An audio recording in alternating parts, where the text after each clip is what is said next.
very privileged today to have with us Daphne Casey, who's had a long career with the UN Development Program.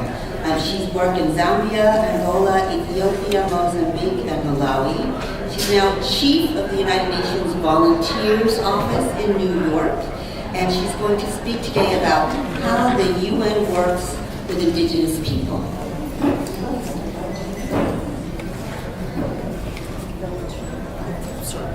Sorry, ladies, I'm not going to break the patriarch stand here. Good afternoon, everybody. Thank you very much for this opportunity to share with you.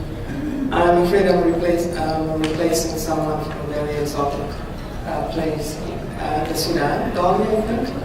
And I know that she must have had some wonderful stories to tell you. I can't promise that talking about the UN framework documents will be as exciting. But I do hope that as I share how the UN sees itself as a valuable partner for working with indigenous peoples, you can maybe extrapolate a little bit about how we work in the Sudan.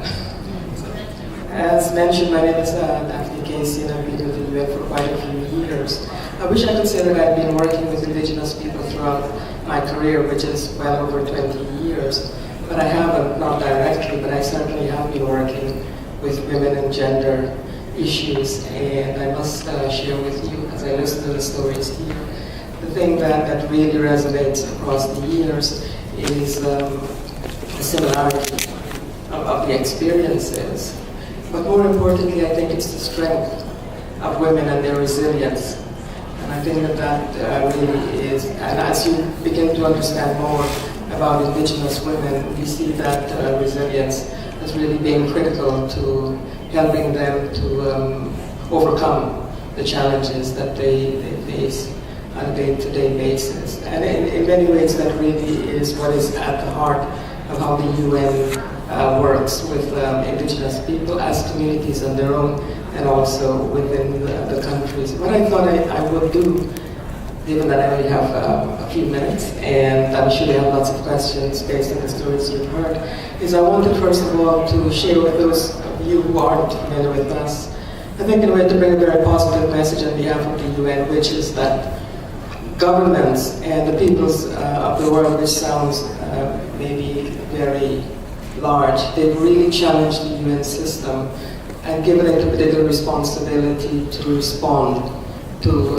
the issues that the indigenous people are facing, and they've given us frameworks within which to work, and as part of the accountability for that, they've also given us reporting responsibilities to the General Assembly. So what I thought I would do is share a few of those with you, and leave you some space also for asking questions. And let me start by, first of all, putting on my glasses. But,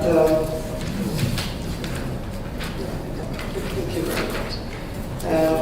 Yes, in the UN system, not surprisingly, we start with the UN system with the charter.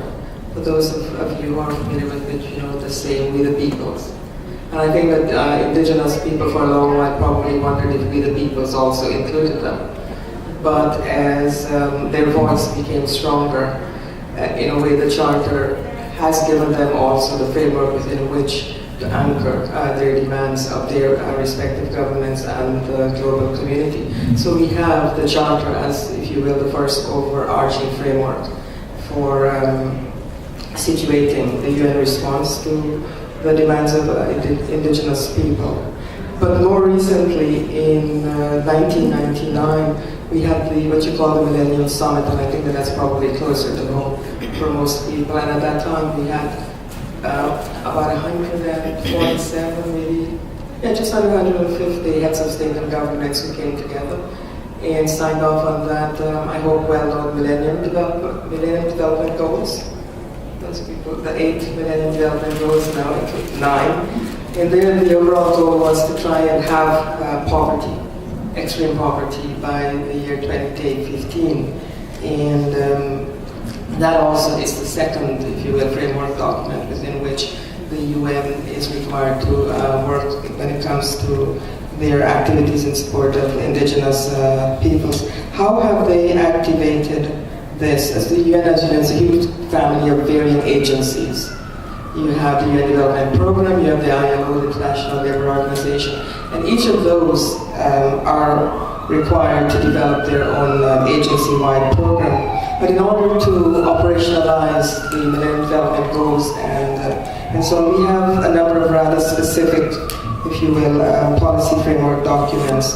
One of which is, first we have the Charter, then we have the MDGs, and then we have the UN Declaration on Indigenous Peoples. And I brought some copies here. I suspect I don't have enough, but it's a resolution that was adopted by the UN. And I'm sure I can give the reference to pick that up for you. It's Resolution 61295, and it's the UN Declaration on the Rights of Indigenous Peoples. And one of the recommendations from that was to set up a permanent forum at the UN that would allow Indigenous people to be heard directly by the General Assembly. And they meet annually in May at the UN.